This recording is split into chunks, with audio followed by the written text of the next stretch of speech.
I'm only going to take about 15 minutes, y'all, and then we'll see if I can't help you get out of here early. So Marlene Lawson was a patient who came into our program with high ED utilization. She's a 54-year-old female. Her chief complaint was shortness of breath due to her chronic asthma, COPD. She entered the program on 7/27 for her initial appointment. I showed up and she was having shortness of breath. She's feeling very lousy, unable to walk to the door and back to the couch without being in a tripod, just very short of breath. Called her PCP and tried to talk the patient into going to the ED. Neither one of them wanted her to go to the ED. She instead decided she'd go to the PCP the next day. The PCP direct admitted her for acute respiratory failure and an infected portacast site. She stayed in the hospital for almost 30 days. So after she got out of the hospital, we re-entered her into the program. And prior to the program, she had had 7 ED visits in 6 months. Post-program, we had 2 ED visits, and one of those was when the doctor sent her for that one unavoidable readmission. So we decreased her ED visits by 5, which is what the program is designed to do. When we asked her what she thought were the barriers, she stated transportation was a huge issue for her. She couldn't get to the doctor's office. Everybody's familiar with JCATs. The problem with JCATs is, let's say that Jimmy doesn't feel well today and she needs to go to the doctor to get seen today. She has to wait 3 days for JCATs to come pick her up. So she has to make an appointment with JCATs 3 days in advance before they'll come pick her up. And she has to have Medicaid. If she doesn't have Medicaid, she has some other sort of insurance, then she can pay $5 there, $5 back if there's an available route and a seat on the bus that has the available route.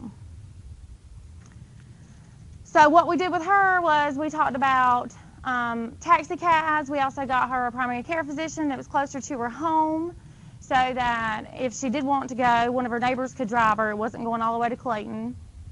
We did medication education, smoking cessation, COPD, asthma triggers, proper use of the ED versus your PCP, and smoking outside instead of inside. She smokes about a pack a week versus a pack a day she was smoking when she entered the program. And when I went to visit her last night, she ran outside to hug me. This is Miss Joko, EMS utilizer. She refused to let us use her picture or her name. This was Jimmy's patient. She entered the program on February 19th. Prior to the program, in just, 15 days? She utilized 911 8 times. And since we've had her in the program, she's had 1 911 call. She was calling for all kinds of stuff. Most of it was related to her anxiety. We did medication education, anxiety treatments, pain control, proper use of the ED versus PCP, and not waiting too late so that you have to call 911. We did a mental health referral. We spoke to the physician, all of that, and nothing helped. She was still calling the CP1 cell phone almost daily or going up to the station. So she went to the Betsy Johnson ER and was diagnosed with peptic ulcers, which is one of the reasons why she was calling 911. But then she came home and wouldn't take her medications.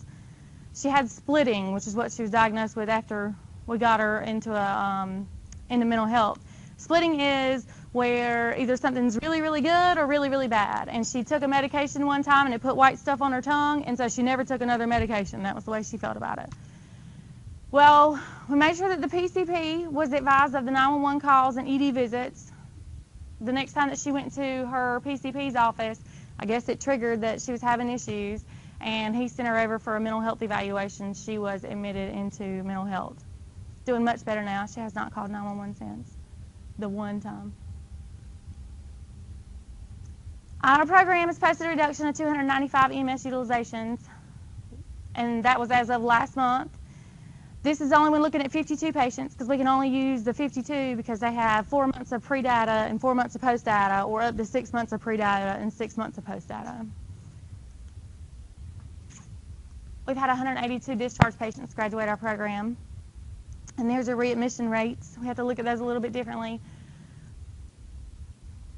we have the worst of the worst. So only patients that are at high risk of readmission, so they have some sort of social issue, or they are so sick that usually they should be in skilled nursing facility or an assisted living facility or even on hospice. And so our readmission rates are supposed to be a little bit higher than the hospitals. And we've actually had 2 months where it was lower than the hospital's readmission rate. Our goals for our discharge patient is to make an initial contact within 24 hours. We want to do a home visit within 72 hours, and we want to do a physician follow-up within 7 days. The only part that I see us are struggling on is the physician's visit within 7 days. We have a physician-patient ratio mismatch here in Johnson County. We're looking for more physicians. We actually go to a meeting once a month that talks about access to care and how can we get more physicians in. The community paramedic program has posted a reduction of 174 ED utilizations with 26 patients, comparing 4 to 6 months pre and 4 to 6 months post. We do a health confidence score at initial visit and a health confidence score at their graduation visit. What we want to know is, how do you feel now that you've gotten this education, and now that we've sat with you for 30 days and helped you realize what symptoms trigger your COPD exacerbation. And we're increasing that by a little over 2 points. That's pretty significant. What's in CP1? We did this slide just so you'll know if they show up on scene. If they're the closest unit, you'll know what's in there, so you can ask for whatever it is you need. We have pretty much everything except for the stretcher and the stuff in the outside compartments.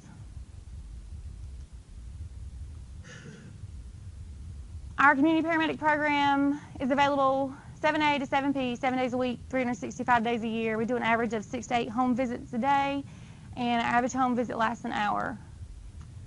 Our referral process.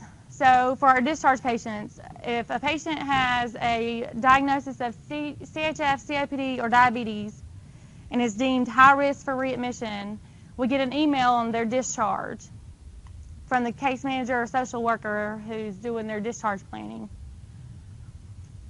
We have access to what's now Epic, it was Meditech, and we go in and print their discharge instructions, their med list, and history and physical, and their face sheet. And we use that to A, know what happened during their admission, and then B, know where they were when they came in and where they are now and how to help with that transition.